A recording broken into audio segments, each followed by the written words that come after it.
si zhvillim në Reçak, si kishte ndodhur kjo masakër, si e morët vesh dhe kush ju informoi, çfarë do të thoni për publikun?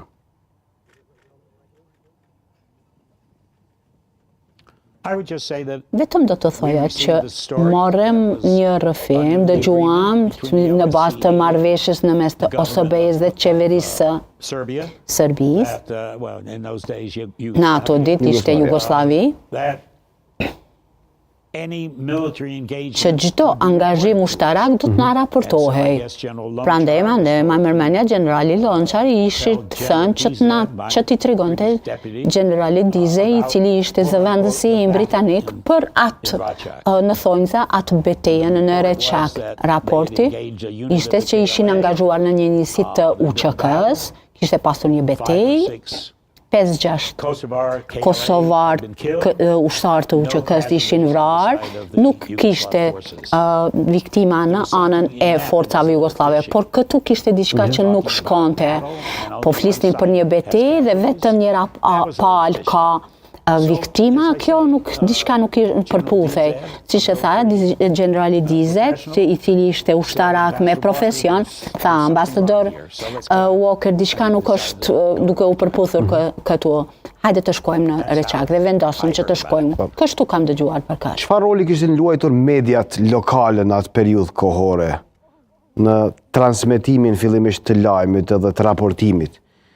Kujtojmë kohën ditore të asaj periudhe, kujtojmë gazetën Rilindja, kujtojmë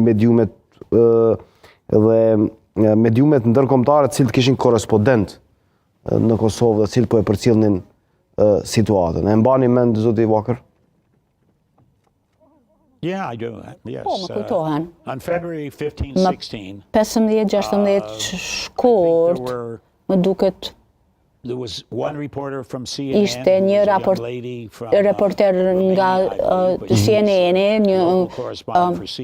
ishte korrespondente këtu e lokale për CNN nga Romania, më duke, po ta ishte po njoftonte për gjërat e saj na si duhet. Më duket që ABC-ja, ABC apo CBS edhe ata më duket e kishin një ekip këtu.